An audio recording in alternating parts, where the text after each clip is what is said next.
우리 호산나 찬양대가 찬양을 드린 것처럼 예배하는 이 시간이 온 마음 다하여 하늘을 바라보는 시간이 되기를 바라고, 그런 우리들의 마음을 받으시고 하늘의 문을 열어주시는 은혜의 시간이 되어지기를 바랍니다. 우리가 사는 세상은 여전히 소란하고 혼란스럽습니다. 러시아, 우크라이나 간에 일어난 전쟁을 두고 이 땅에서 전쟁이 어서속히 사라지기를 여전히 기도하고 있는데, 또다시 전쟁 소식이 들려옵니다. 이스라엘과 이웃 중동 국가 간의 이 전쟁이 어디까지 확산이 될지, 언제 어떻게 끝날지 아무것도 짐작을 할 수가 없는, 그래서 누군가는 이 전쟁이 성경에서 말하고 있는 아마겟돈 전쟁 아니냐 이렇게 걱정을 사는 이런 일들이 이어지고 있습니다. 사실 우리들의 마음을 두렵게 하는 일들은 밖에서만 찾아오는 것이 아닙니다. 우리 마음도 때로는 근심과 걱정으로, 또 두려움으로 평안함을 잃어버릴 때가 있습니다. 우리는 주님을 가리켜 평화의 왕이라고 고백하는데요, 평화의 왕 되신 주님께서 우리가 살아가는 이 땅을 긍휼히 여겨주시기를, 또 우리의 마음을 어루만져 주시기를 바랍니다. 요즘 한 지인이 보내준 책을 틈틈이 읽고 있는데요, 한시 미학 산책이라는 책입니다. 책을 읽다가 조선시대 임억령이라는 시인이 쓴 시를 만났는데요, 시가 너무 좋아서 이렇게 거듭 밑줄을 긋고 생각에 잠기기도 했습니다. 시의 내용은 이런 내용입니다. 이제 봄의 끝날에 꽃 구경을 갑니다. 지는 꽃을 보고 돌아서는데 마침 봄비가 내리고 있었죠. 떨어지던 꽃잎이 이 시인의 옷자락에 달라붙습니다. 그런데 시인이 노래하는 마지막 구절이 기가 막힙니다. 무수삼봉 원진인 이렇게 쓰고 있는데요, 그 말의 뜻은 이러합니다. 수를 헤아릴 수 없는 산벌들이 먼 데까지 따라오네라는 그런 뜻이었습니다. 그러니까 내 옷에 붙은 그 꽃송이, 그 향기를 맡고 많은 벌들이 먼 데까지 나를 따라온다 하는 뜻이었는데요, 마지막 구절이 참 마음에 와 닿았습니다. 세상이 어지럽고 험할수록 예배하는 우리들이 있어서, 또 하나님의 말씀을 품고 살아가는 우리들이 있어서 이 세상에 대한 대답이 될 수 있다면 얼마나 좋을까. 예배를 드리고 말씀을 듣고 돌아서는 우리들에게서 그리스도의 향기가 남아 있어서 정말 저 세상에 대한 좋은 대답이 될 수 있다면 얼마나 좋을까 하는 생각이 들었기 때문입니다. 우리가 어지러운 세상을 탓하기만 하는 것이 아니라 그리스도의 향기를 품고 세상에 대한 좋은 대안으로 살아갈 수 있기를 바랍니다. 오늘 성경 말씀은 우리에게 매우 익숙한 본문입니다. 예수님께서 가나 혼인잔치에 참여하셨다가 포도주가 떨어진 걸 보시고 물로 포도주를, 그것도 더 좋은 포도주로 만들어주신 그런 이야기입니다. 요한복음 저자는 이 일을 두고서 예수님께서 행하신 첫 번째 표적이라고 말합니다. 첫 번째 표적이라는 말은 요한복음에서 예수님의 표적을 담고 있는 것 중에 가장 먼저 행하신 표적이라는 뜻이 될 겁니다. 사실 이 물로 포도주를 만드신 이야기는 요한복음에만 담겨 있는데요, 요한복음에 보면 이 일이 예수님께서 행하신 첫 번째 표적에 해당이 됩니다. 그러나 성경을 읽는 우리는 또 한 가지 이해가 필요합니다.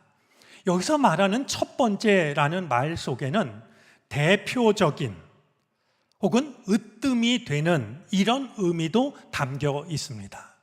그러니까 예수님이 행하신 수많은 표적 중에서도 가장 대표적인 표적을 대라면, 첫 손에 꼽을 만한 표적을 대라면 요한복음 기자는 이제 오늘 물로 포도주를 만든 이 표적을 대고 있는 것이죠. 자, 이어지는 말씀을 보면 제자들이 이 표적 행하시는 것을 보고 예수님을 믿었다라는 말이 나옵니다. 여러분들은 성경을 읽으시면서 어떤 느낌이었는지 모르겠습니다만 그냥 평범하게 읽을 수 있는 말씀이지만 이 말씀을 곰곰이 생각하면 조금 낯선 면이 있습니다. 예수님이 표적 행하시는 것을 보고 제자들이 믿었다라는 것인데요. 이 말씀이 조금 낯설게 여겨지는 것은 제자들이 믿었다라는 말 때문입니다. 생각을 해보면 이 제자들은 예수님을 믿었기 때문에 제자가 되었습니다. 아니, 세상에 예수님의 제자가 된 사람들 중에 예수님을 믿지 않는 사람이 있었을까요? 누구보다도 예수님을 잘 믿는 사람들이었을 겁니다. 그런데 오늘 성경은 이 제자들이 예수님이 물로 포도주를 만드시는 이 일을 보고 예수님을 믿었다, 이렇게 말씀을 하고 있으니 제자들이 믿다라는 이 말이 도대체 무슨 뜻일까? 우리는 생각을 해볼 필요가 있는 것이죠. 제자들이 믿다라는 이 두 단어 사이에는 뭔가 이 의미를 설명해 줄 단어가 필요하다 여겨집니다. 예를 들면 제자들이 이 모습을 보고 예수님을 제대로 믿었다.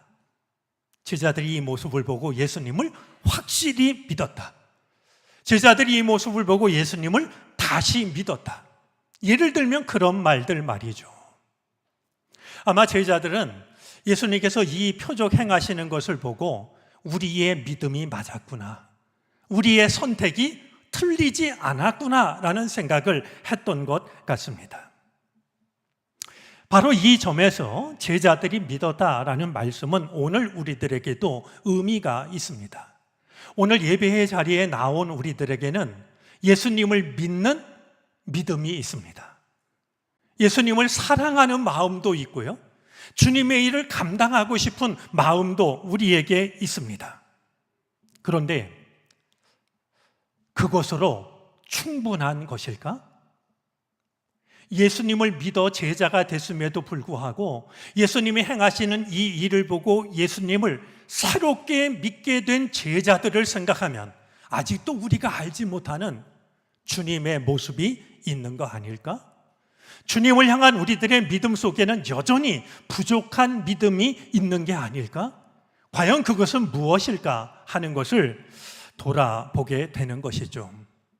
과연 어떤 점이 예수님을 믿었지만 아직도 우리의 믿음이 부족했구나라는 사실을 깨달으며 예수님을 새롭게 믿게 한 것일까? 우리가 이 제자들의 마음으로 오늘 말씀을 함께 살펴보도록 하겠습니다.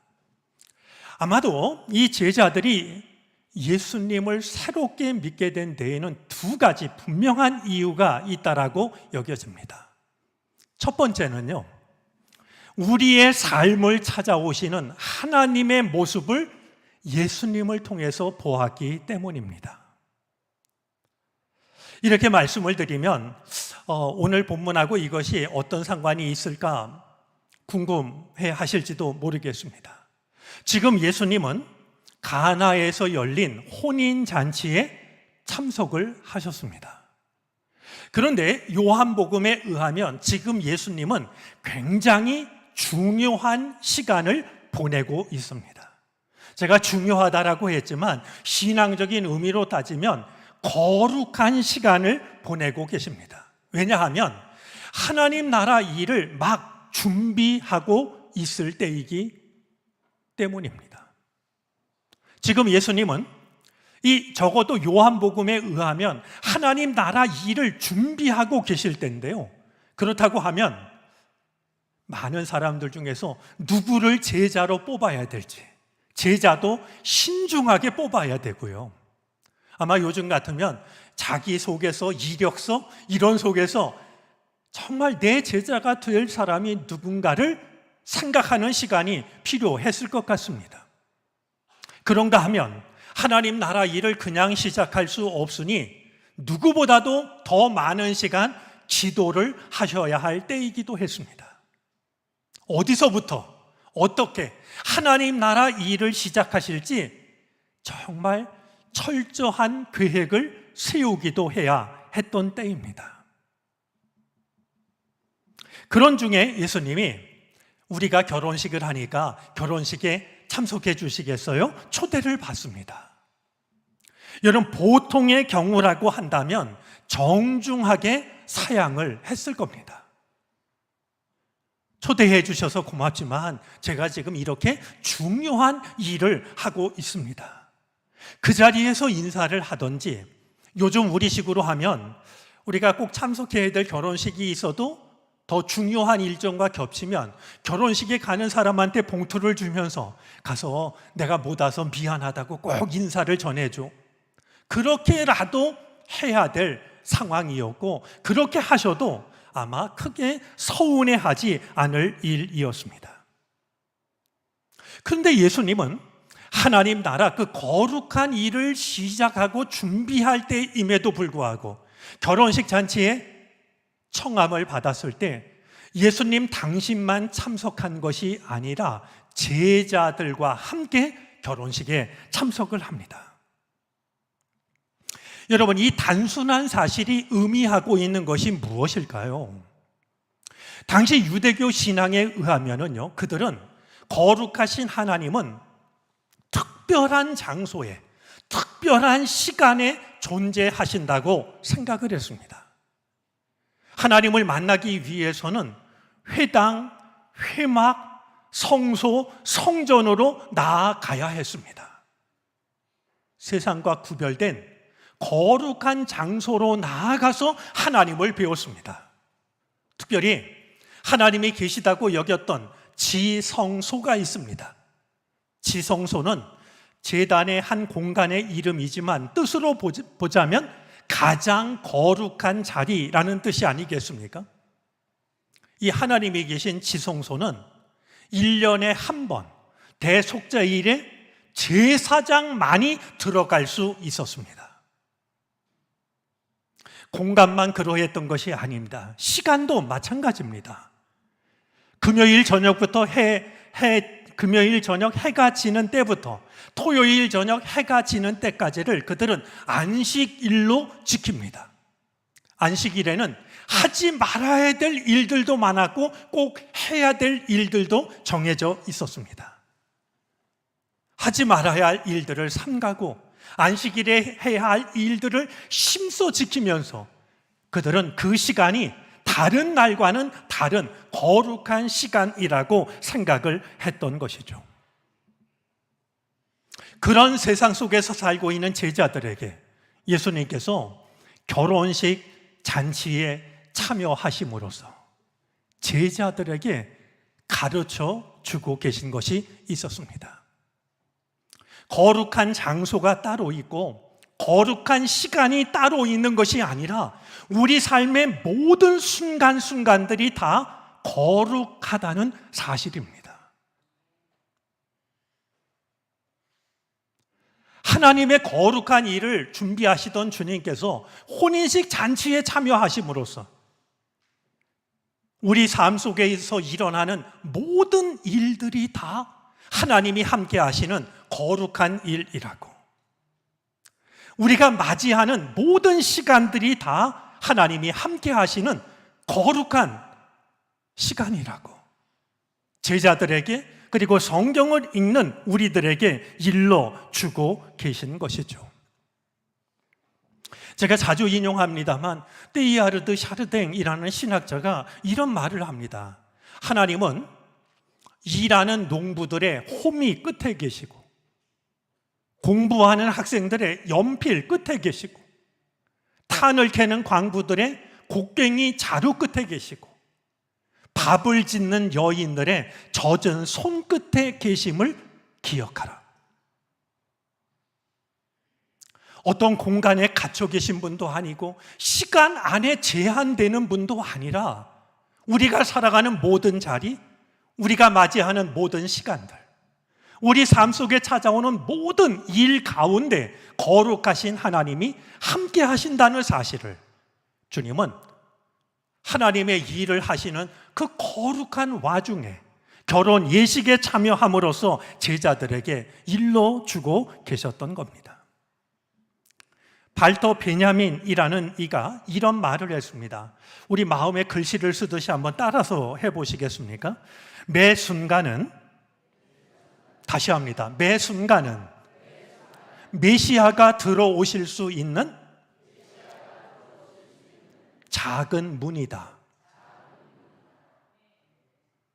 매 순간은 메시아가, 구원자가 들어오실 수 있는 작은 문이라는 거예요. 내가 그걸 깨닫고 마음의 문을 열기만 하면 하나님은 어떤 순간에도 우리 마음속으로 찾아오신다라는 겁니다. 아마 이 사실을 일찍 깨달았던 사람 중에 한 사람이 야곱이라고 여겨집니다. 그가 형을 속이고 형의 미움을 받아서 도망을 치죠. 이제 그가 라반 외삼촌 집으로 도망을 칠 때 광야에서 잠을 자게 됩니다. 아무도 없는 곳입니다. 그가 돌베개를 베고서 잠을 자는데요, 언제 형이 쫓아와서, 형이 보낸 자객이 쫓아와서 자기를 찌를지, 언제 전갈을 비롯한 독충이 자기를 해야 할지, 거기다가 이 광야의 밤은 얼마나 추운지 말이죠. 잔뜩 웅크리고 잠에 들었을 겁니다. 아마 그의 형편으로 하면 잠을 이룰 수 없었지만 그가 도망을 치고 있었기 때문에 얼마나 피곤했겠습니까? 피곤에 못 이겨 잠에 들었을 때 그가 하나님을 만나게 됩니다. 꿈에 자기 머리맡에서 시작된 사닥다리가 하늘에까지 닿았는데 천사들이 오르락 내리락 하는 꿈을 꿉니다.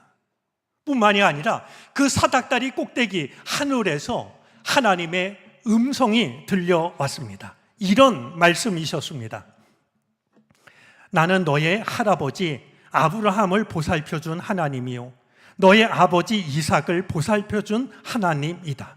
내가 너와 함께 있어서 내가 어디로 가든지 너를 지켜주며 내가 너를 다시 이 땅으로 데려오겠다. 내가 너에게 약속한 것을 다 이루기까지 내가 너를 떠나지 않겠다.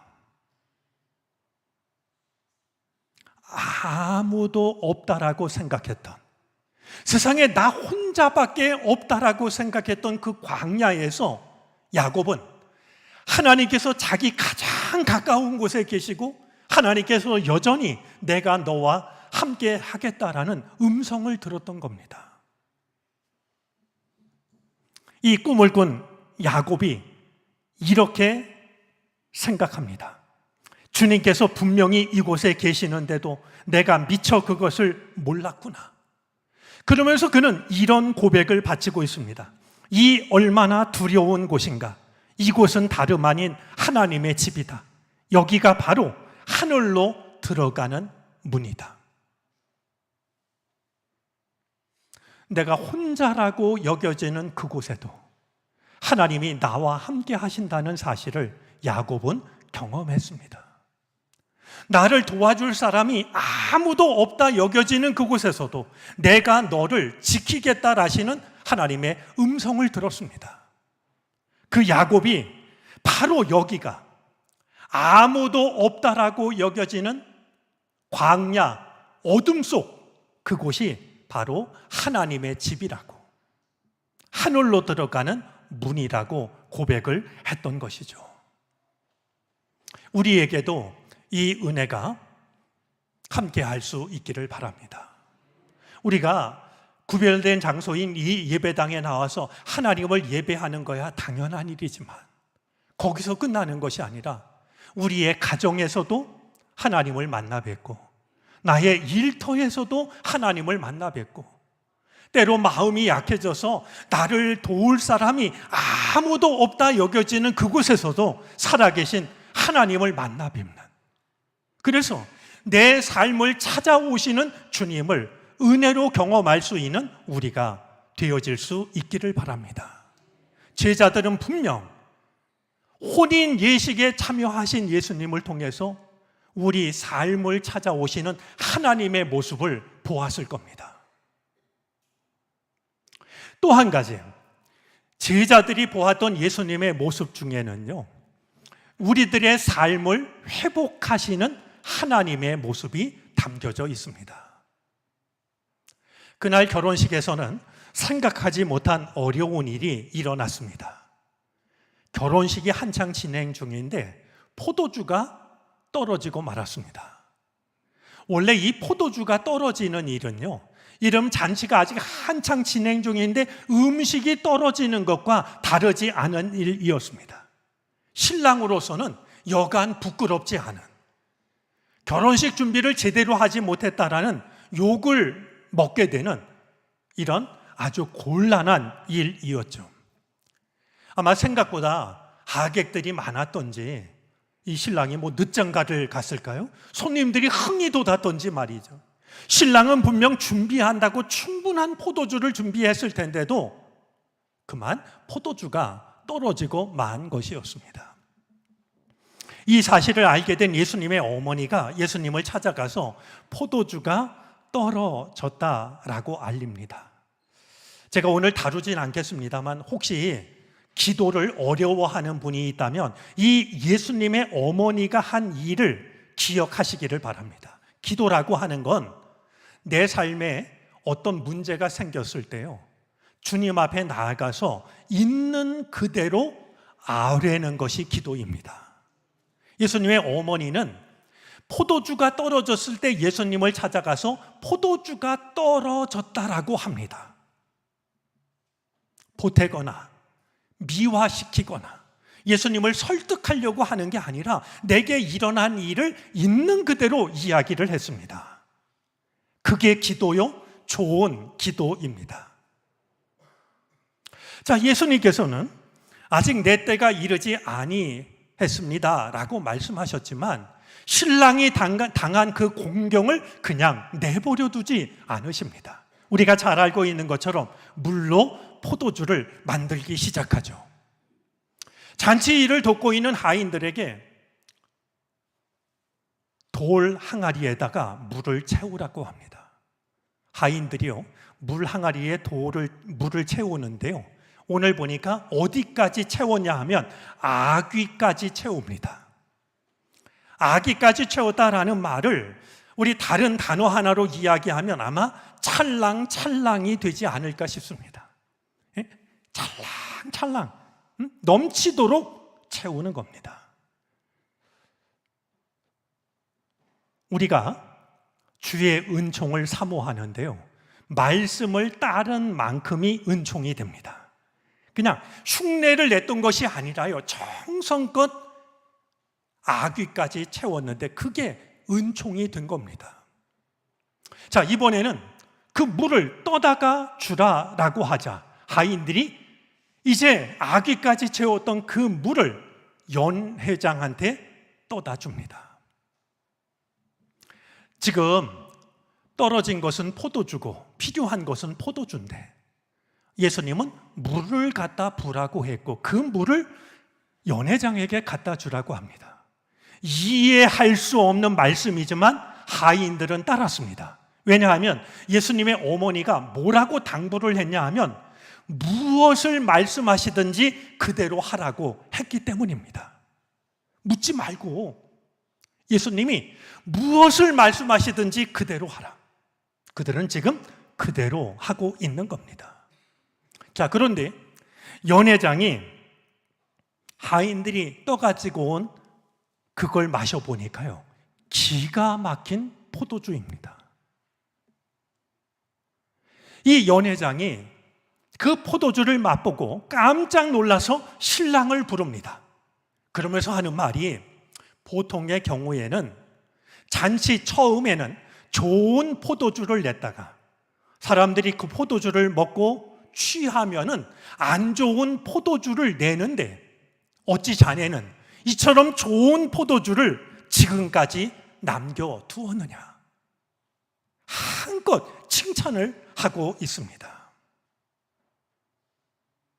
제자들이 예수님을 다시 새롭게 비로소 믿게 된 데에는 바로 이 모습 때문 아닐까 하는 생각을 합니다. 예수님은 우리의 삶을 찾아오실 뿐만이 아니라 우리의 삶을 회복시켜 주시는 분입니다. 여러분, 연회장이 이야기를 한 것처럼 예수님께서는 처음보다 나중을 더 좋게 해 주셨습니다. 떨어진 포도주를 다른 포도주로 채워주는 것만으로도 충분한 은혜였을 겁니다. 그런데 예수님은 모자라는 부분만 채워준 것이 아니라 가장 좋은 포도주로 채우십니다.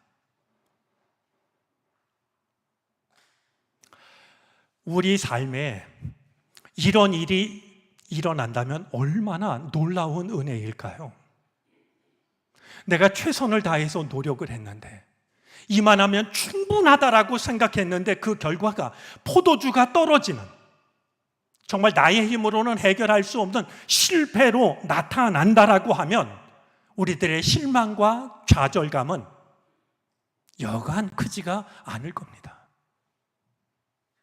내 최선의 노력에도 불구하고 내가 정말 최선을 다해서 계획을 세웠음에도 불구하고 생각하지 못한 것이 바닥을 드러낸다라고 하면 우리는 낙심하고 좌절하게 될 것입니다.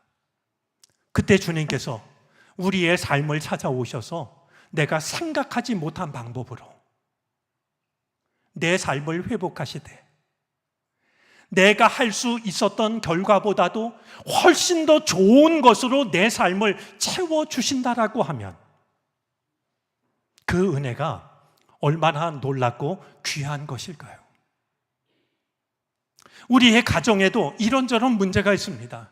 나의 힘으로 아무리 노력을 해도 극복하기 어려운 문제들이 있습니다. 때로는 건강의 문제일 수도 있고, 때로는 물질의 문제일 수도 있고, 때로는 가정의 관계의 문제일 수도 있습니다. 그런데 주님께서 오셔서 내가 노력할 수 있는, 나의 노력으로 얻을 수 있는 그 어떤 결과보다도 더 좋은 결과로 바꾸어 주신다라고 하면 그것이 얼마나 귀한 일이겠습니까? 이 제자들은 그날 우리의 삶의 자리를 찾아오실 뿐만 아니라 한 사람에게 일어난 그 낭패감을, 그 좌절감을, 실패감을 주님은 더 좋은 곳으로 채워주시는 모습을 제자들은 바라볼 수가 있었던 것이었습니다. 뿐만이 아닙니다. 부족했던 부분을 더 좋은 곳으로 채워주셨을 뿐만 아니라 어느 순간부터 주님은 본문에서 사라집니다. 포도주를 만드는 일까지 하신 주님은 슬그머니 사라지시는데요, 제가 그렇게 말하는 데는 이유가 있습니다. 포도주를 만드신 뒤에 예수님은 더 이상 오늘 본문 속에 등장하지 않습니다. 오히려 연회장이 신랑을 불러 칭찬하는 이야기가 이어지고 있습니다. 물로 더 좋은 포도주를 만드신 분은 예수님입니다. 그런데 예수님은 내가 이것을 만들었다고 당신이 칭찬을 받는 것이 아니라 그 자리의 주인공이었던 신랑이 칭찬을 받도록 하십니다. 그 일을 하신 분은 예수님인데 마치 신랑이 준비해 놓았던 것처럼 그 자리의 책임자인 연회장이 신랑을 불러서 어떻게 이렇게 좋은 포도주를 나중까지 남겨두었느냐라고 신랑을 칭찬하는 이 모습을 통해서 제자들은 우리의 삶을 회복하시는 하나님, 그 일을 능력과 사랑으로 행하시고 오히려 칭찬은 우리가 받게 하시는 하나님의 모습을 바라볼 수가 있었을 것입니다. 그런 주님의 모습을 본 제자들이 이분은 우리의 삶을 찾아오시는 분이구나. 우리의 삶을 회복시키시는 분이구나. 그 사실을 눈으로 목격할 수 있었고, 예수님을 믿지 않은 것은 아니었지만 예수님을 다시 믿게 되는, 새롭게 믿게 되는, 확실하게 믿게 되는 변화를 경험할 수가 있었던 겁니다. 제자들이 믿다라는 이 역설이 우리의 믿음 속에서도 일어날 수 있기를 바랍니다. 우리가 예수님을 알고 있고 믿고 있고 사랑하고 있지만 처음보다 나중을 더 좋게 하시는 주님, 우리를 우리 삶의 진정한 주인공이 되도록 회복하시는 주님을 경험함으로써 주님을 다시 만나고 새롭게 만나고 제대로 만나서 주님의 참된 제자로 주님을 따라갈 수 있는 그런 우리들이 되어질 수 있기를 바랍니다. 주님을 모르지 않는 우리가 주님을 다시 만나는 은총이 우리의 삶을 통해서 나타날 수 있게 되기를 바랍니다. 기도하겠습니다.